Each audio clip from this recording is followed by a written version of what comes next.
आज का हमारा टॉपिक होगा रैखिक संबंध। 12वीं क्लास के लिए भाग 1 है। इसमें हम सबसे पहले समझेंगे कि रैखिक संबंध होता क्या है, वो हमको प्रस्तावना में बताया जाएगा। रैखिक संबंध सहसंबंध का अर्थ व परिभाषा, सहसंबंध और सहसंबंधक क्या होते हैं, यानी इसके सहगुणांक। इसके पहले हमने 10वीं क्लास में सहगुणक के बारे में भी पढ़ा होगा, तो ये सहसंबंध का गुणक क्या होता है। उसके बाद का हमारा टॉपिक होगा विकर्ण और आकृति की विधि। जैसे इसके पहले हमने 10वीं क्लास से और 11वीं क्लास में भी पढ़ा होगा कि आकृति वाले सवाल आते हैं, तो उनको हम कैसे सॉल्व करेंगे।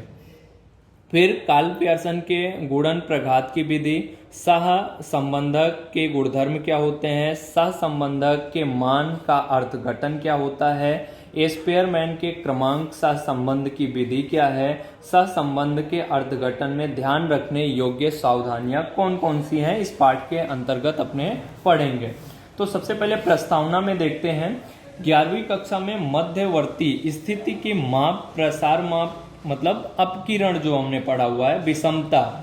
विषमता का मतलब क्या होता है, डी और जे के बारे में जो अपने पढ़े हुए हैं, इत्यादि के अध्ययन मात्र से एक चल के लक्षण का अध्ययन किया है। अभी तक हमारे अध्याय एक चल के विवरण में तक सीमित था। मतलब इनके कहने का मतलब क्या है, अभी तक हमने जो पढ़ा हुआ है वो हमारा अध्याय जो था वो एक चल तक ही सीमित था। इसमें और आगे के चल बताए जाएंगे, परंतु अधिकांश परिस्थिति ऐसी उपस्थिति का मतलब क्या होता है, उद्भव यानी जन्म लेना, जिसमें दो या दो से अधिक चलों का संयुक्त अध्ययन इच्छनीय व आवश्यक हो। इनके कहने का मतलब क्या है कि हमने इसके पहले तो एक ही चल के बारे में पढ़ा हुआ है, लेकिन आगे हम चल करके दो या दो से अधिक चलों के बारे में पढ़ते हैं और उनका अध्ययन जो है एक साथ मिला करके हम करते हैं, या उनका अध्ययन एक साथ किया जाता है, ऐसा इच्छनीय आवश्यक है।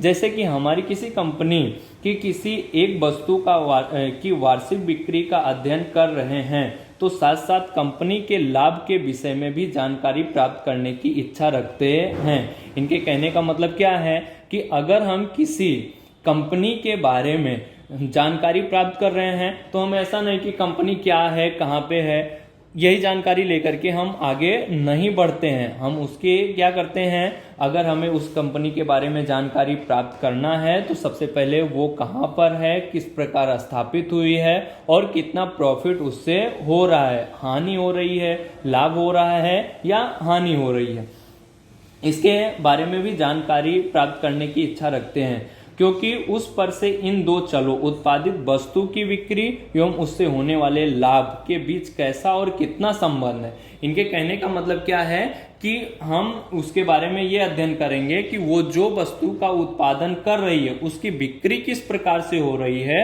और उसमें लाभ किस प्रकार से अपने को प्राप्त हो रहा है।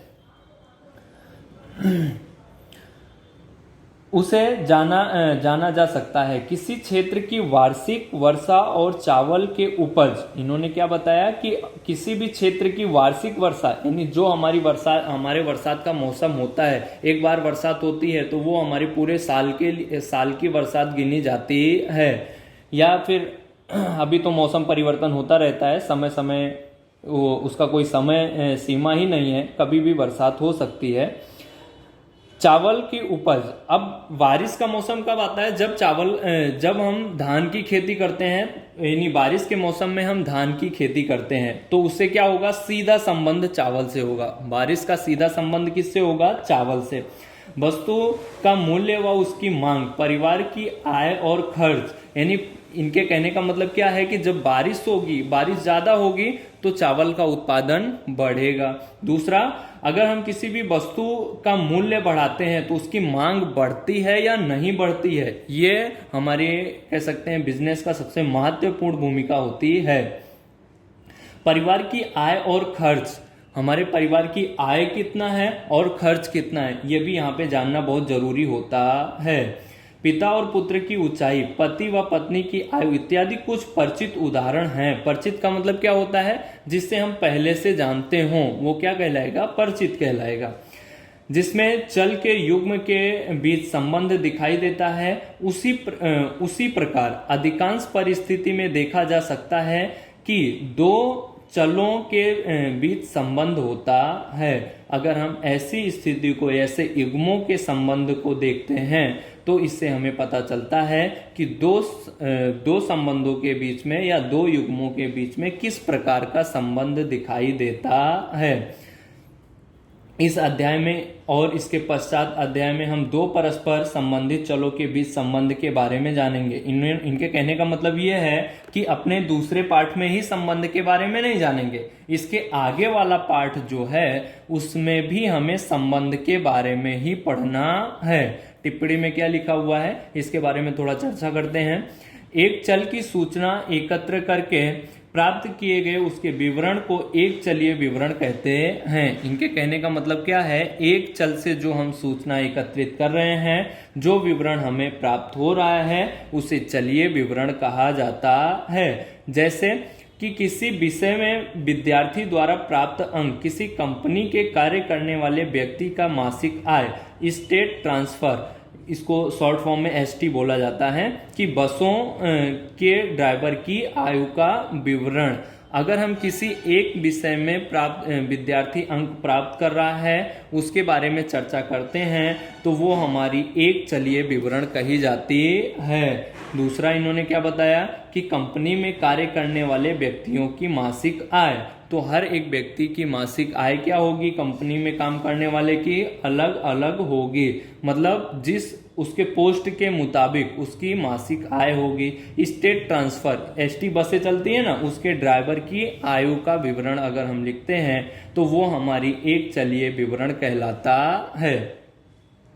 दूसरा पॉइंट, किसी इकाई के दो भिन्न भिन्न लक्षणों की एक ही समय पर एकत्रित की गई सूचना को दो चल सूचना कहते हैं या द्विचल सूचना कहते हैं। किसी इकाई के दो भिन्न भिन्न लक्षण हमारे अलग अलग होने चाहिए, इसमें हमारे क्या होने चाहिए, लक्षण अलग अलग होने चाहिए।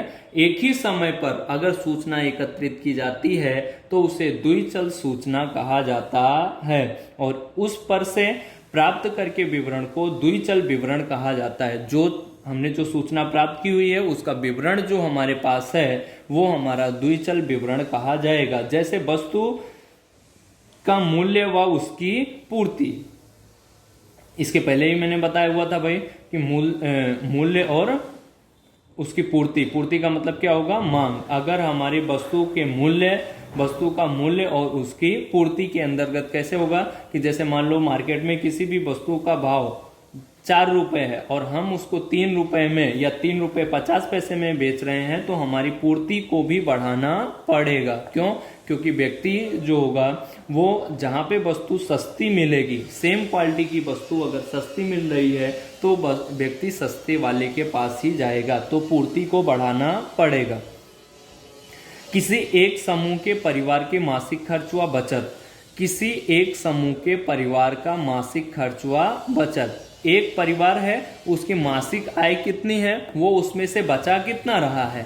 पति की आयु पत्नी की आयु का विवरण।